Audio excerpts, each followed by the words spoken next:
and I've seen that spirit in the welcoming smiles of children on Goree Island.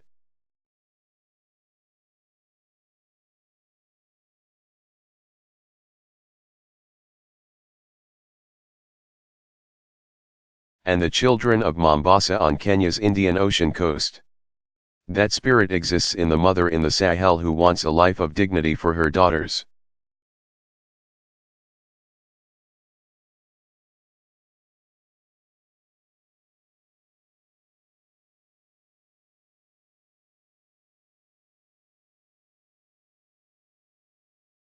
And in the South African student who braves danger and distance just to get to school.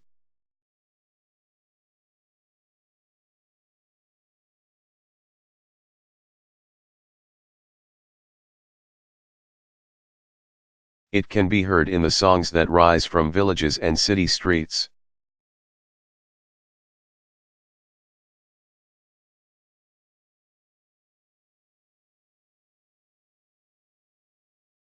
And it can be heard in the confident voices of young people like you.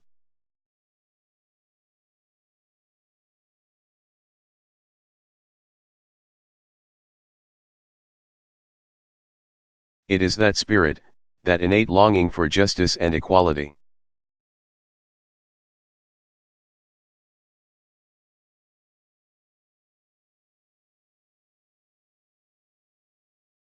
For freedom and solidarity, that's the spirit that can light the way forward. It's in you.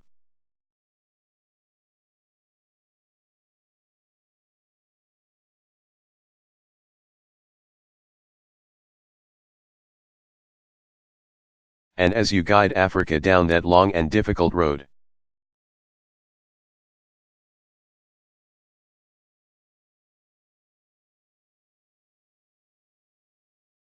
I want you to know that you will always find the extended hand of a friend in the United States of America.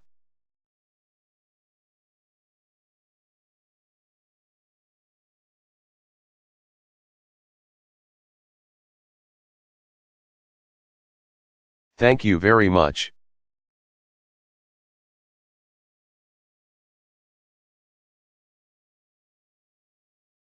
God bless you.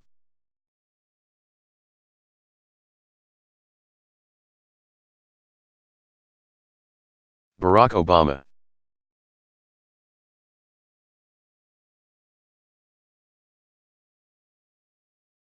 Address at Carnegie Mellon University on the state of the economy.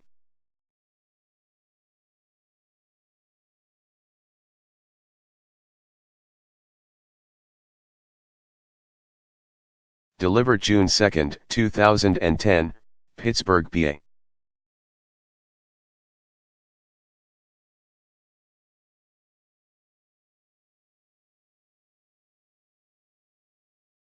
Thank you very much.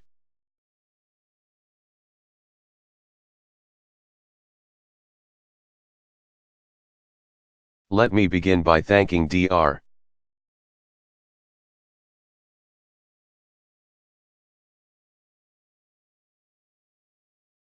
Jared Cohen, and the entire Carnegie Mellon community, for welcoming me once again.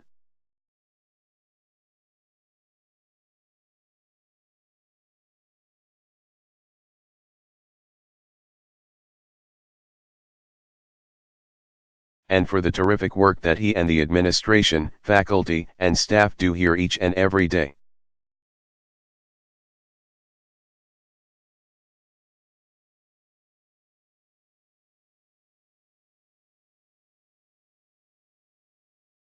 I also want to acknowledge your outstanding mayor who doesn't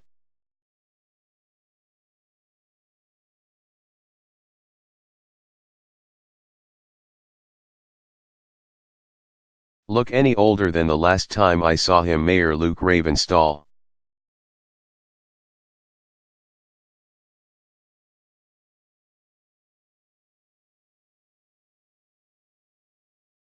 There he is, right there.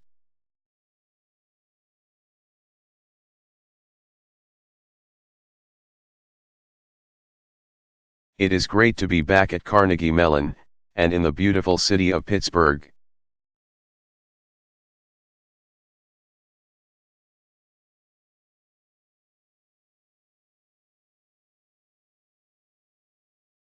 I love visiting a good sports town.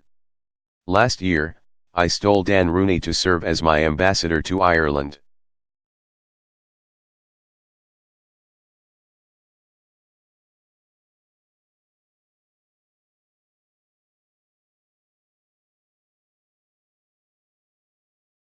To make it up, I invited both the Steelers and the Penguins to the White House to celebrate their championships.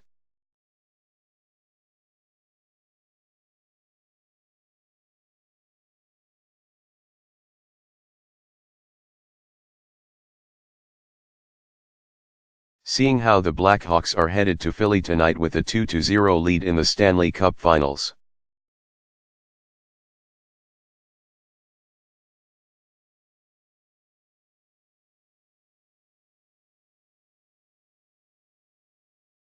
I'm just glad that we're on this side of the state.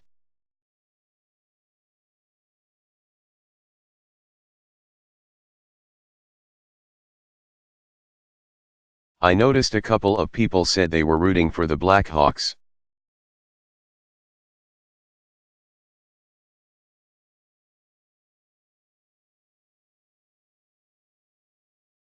Which tells me something about the rivalry between Pittsburgh and Philly.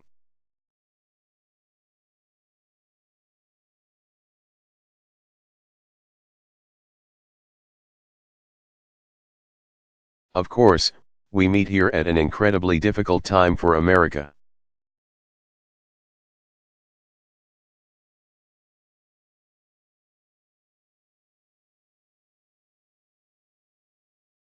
Among other things, it's a time when the worst environmental disaster of its kind.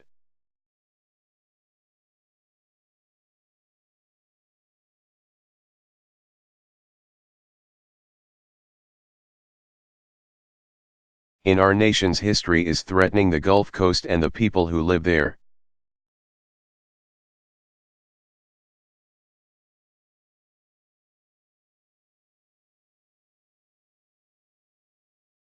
Right now, stopping this oil spill and containing its damage is necessarily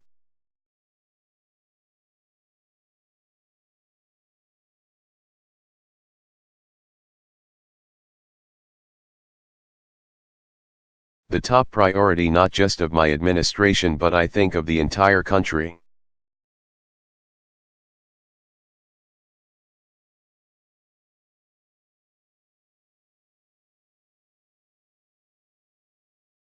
And we're waging this battle every minute of every day.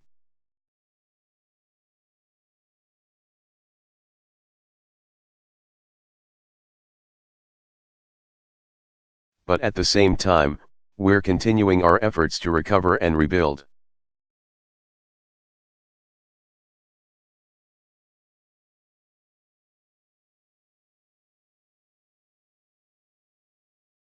From an economic disaster that has touched the lives of nearly every American.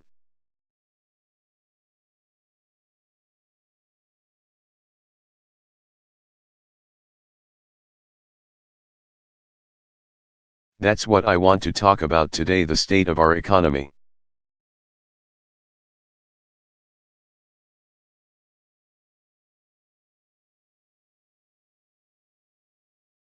The future we must seize, and the path we chose to get there.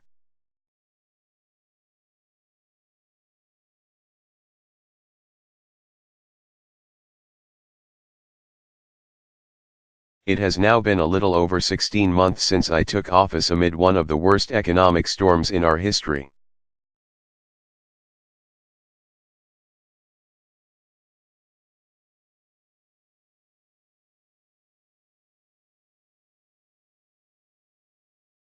And to navigate that storm, my administration was forced to take some dramatic and unpopular steps.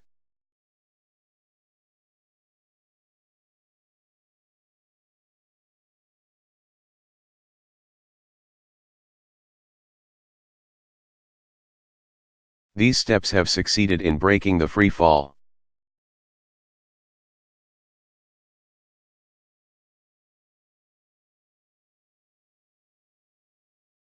We're again moving in the right direction.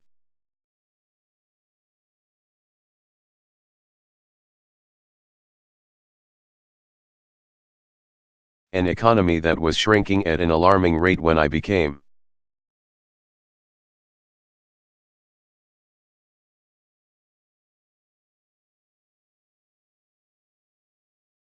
president has now been growing for 3 consecutive quarters.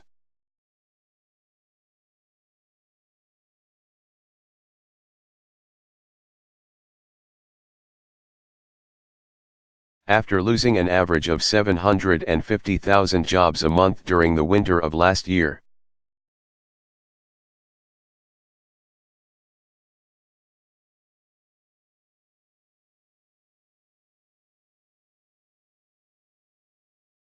We've now added jobs for 5 of the last 6 months, and we expect to see strong job growth in Friday's report.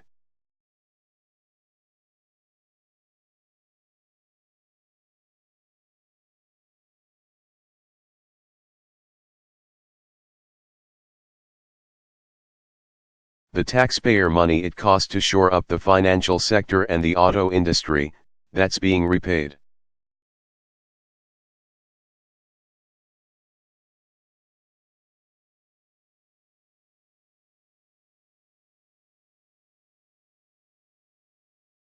And both GM and Chrysler are adding shifts and operating at a profit.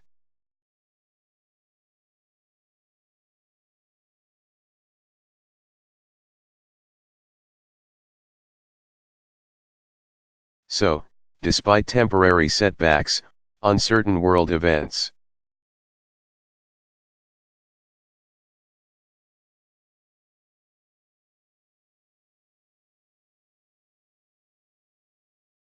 and the resulting ups and downs of the market, this economy is getting stronger by the day.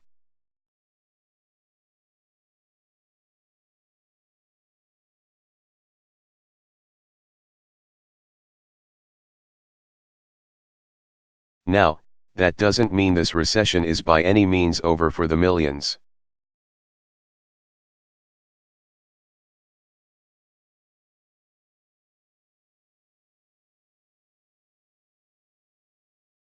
Of Americans who are still looking for a job or a way to pay the bills.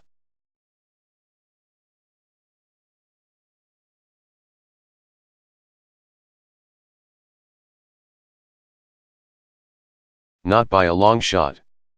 The devastation created by the deepest downturn since the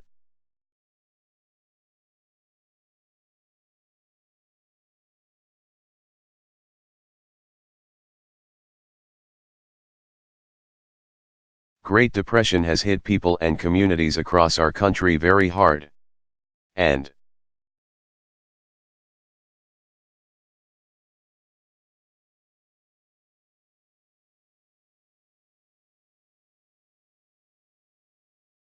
it's not going to be a real recovery until people can feel it in their own lives.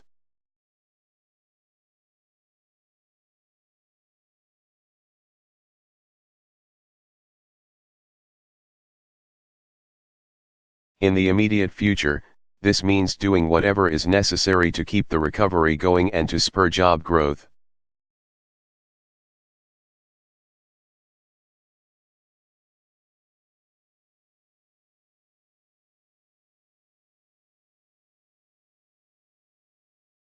But in the long term, it means recognizing that for a lot of middle-class families, for entire communities,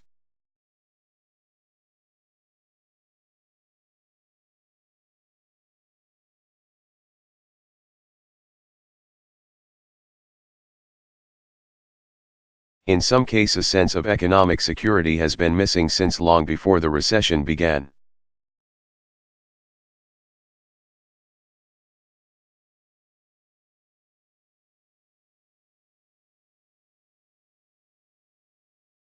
Over the last decade, these families saw their income decline.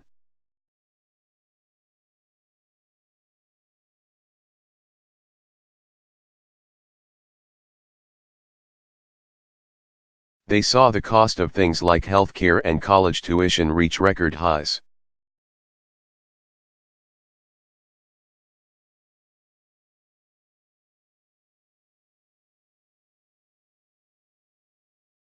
They lived through a so-called economic expansion that generated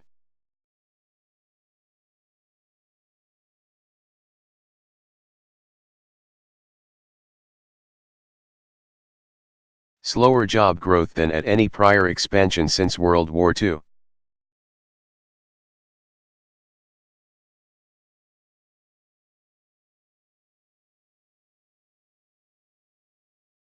Some people have called the last 10 years the lost decade.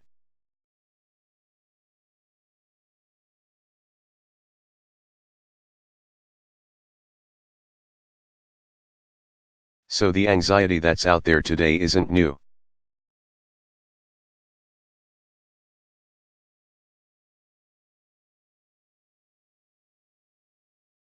The recession has certainly made it worse, but that feeling of not being in control of your own economic future.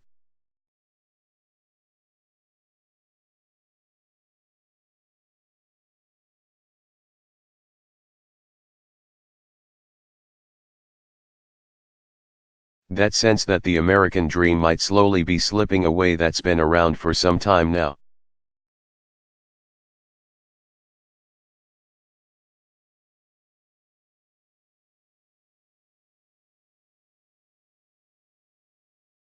And for better or for worse.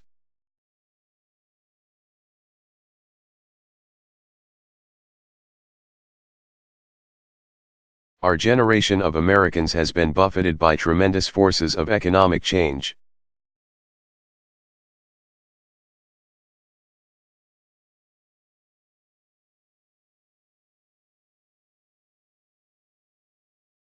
Long gone are the days when a high school diploma could guarantee a job at.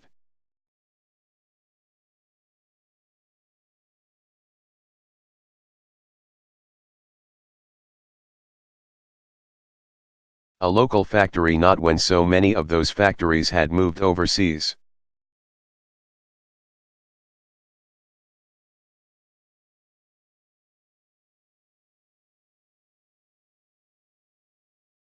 Pittsburgh, a city that once was defined by the steel industry, knows this better than just about anybody.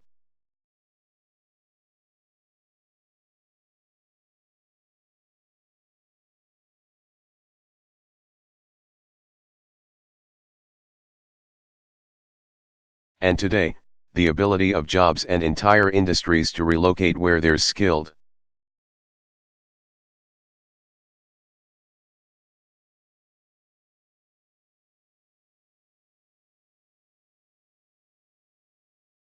Workers and an internet connection has forced America to compete like never before.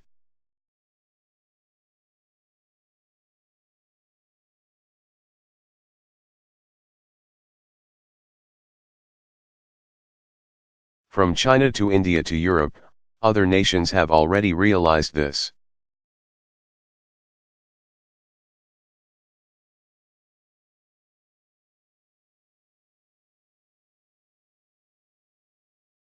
They're putting a greater emphasis on math and science, and demanding more from their students.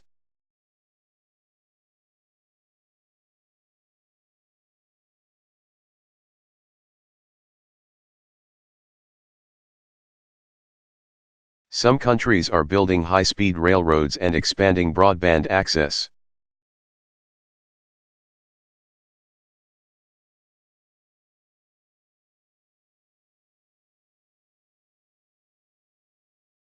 They're making serious investments in technology and clean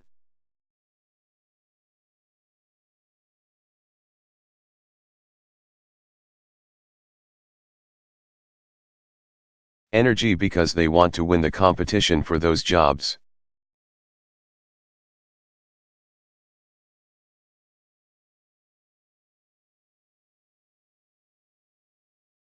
So we can't afford to stand pat while the world races by.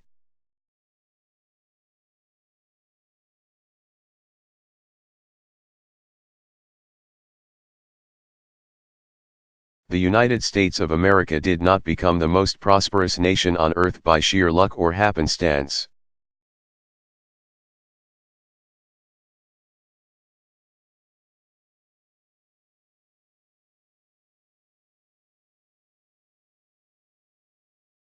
We got here because each time a generation of Americans has faced a changing world, we have changed with it.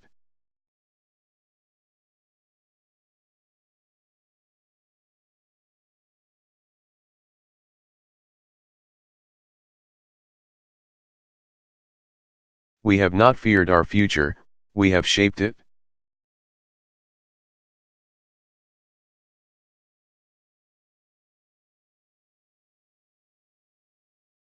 America does not stand still, we move forward.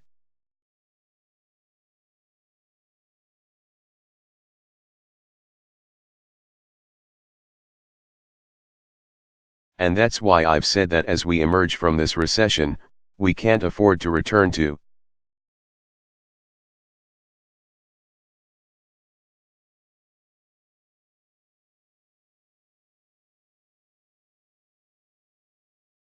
the pre-crisis status quo.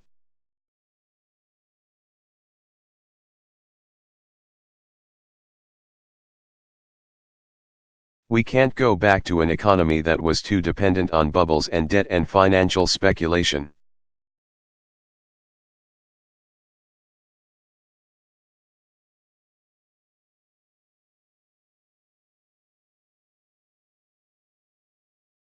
We can't accept economic growth that leaves the middle class owing more and making less.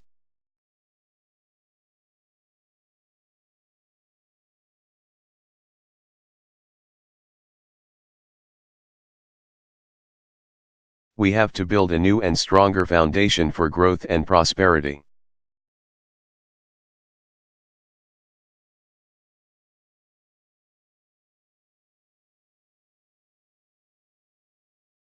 And that's exactly what we've been doing for the last 16 months.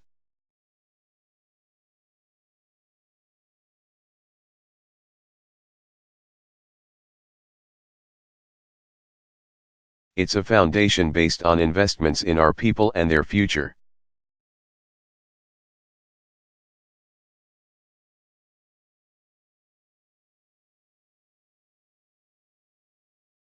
Investments in the skills and education we need to compete, investments in a 21st century infrastructure for America.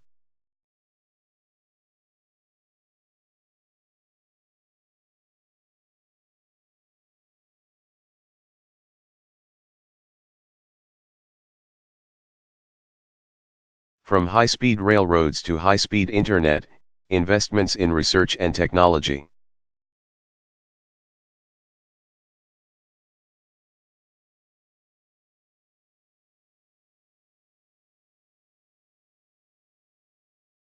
Like clean energy, that can lead to new jobs and new exports and new industries.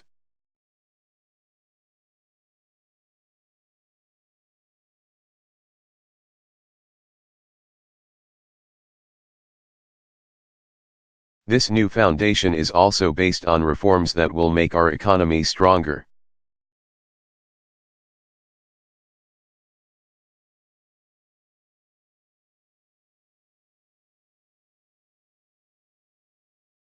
And our businesses more competitive, reforms that will make healthcare cheaper.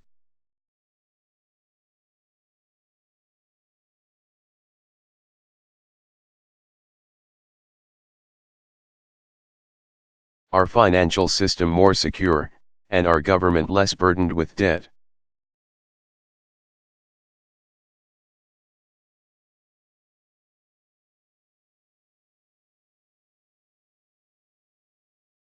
In a global economy, we can't pursue this agenda in a vacuum.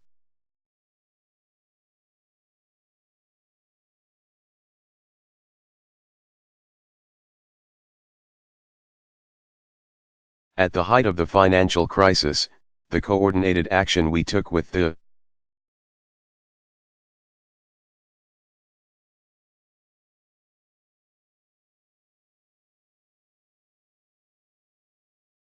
nations of the G20 prevented a global depression and helped restore worldwide growth.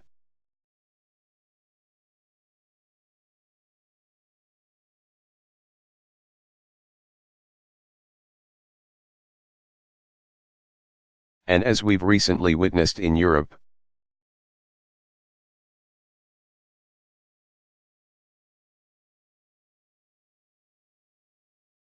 economic difficulties in one part of the world can affect everybody else.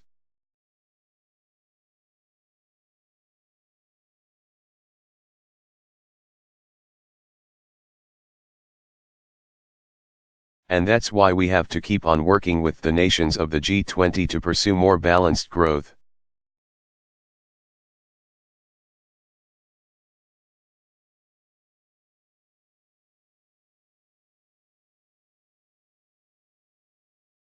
That's why we need to coordinate financial reform with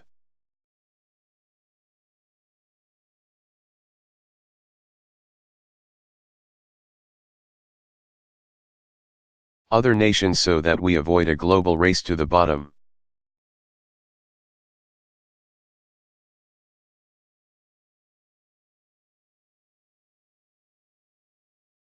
It's why we need to open new markets and meet the goal of my national export initiative.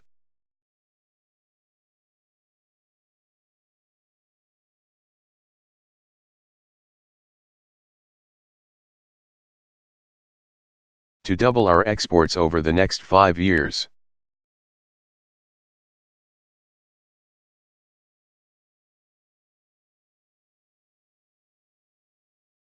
And it's why we need to ensure that our competitors play fair and our agreements are enforced.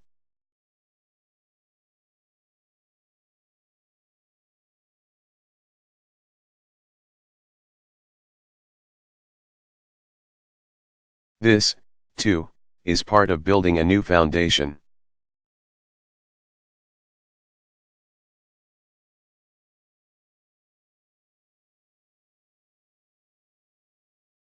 Now, some of you may have noticed that we have been building this.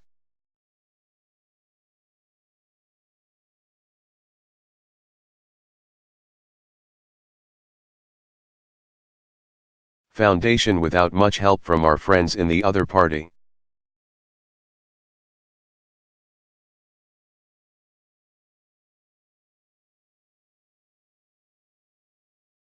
From our efforts to rescue the economy, to health insurance reform.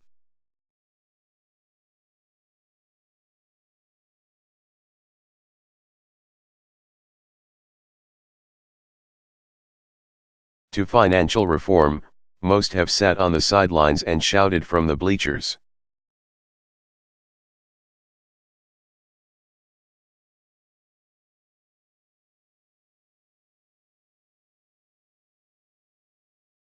They said no to tax cuts for small businesses.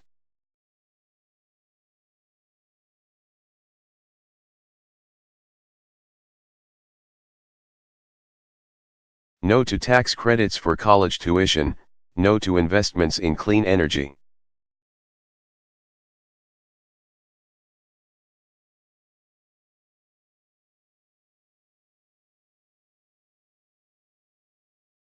They said no to protecting patients from insurance companies and consumers from big banks.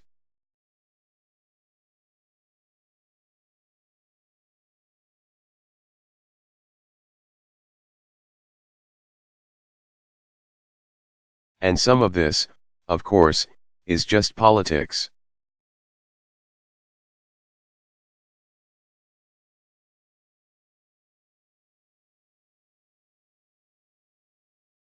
Before I was even inaugurated, the congressional leaders of the other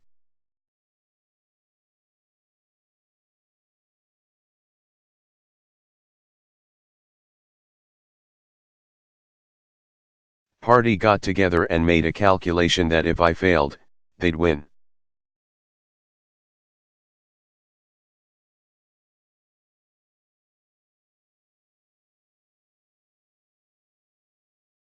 So when I went to meet with them about the need for a Recovery Act, in the midst of crisis,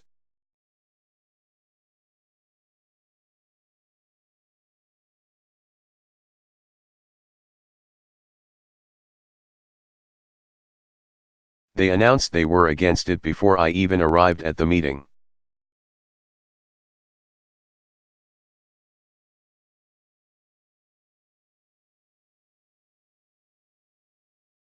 Before we even had a health care bill, a Republican senator actually said, if we're able to stop Obama on this,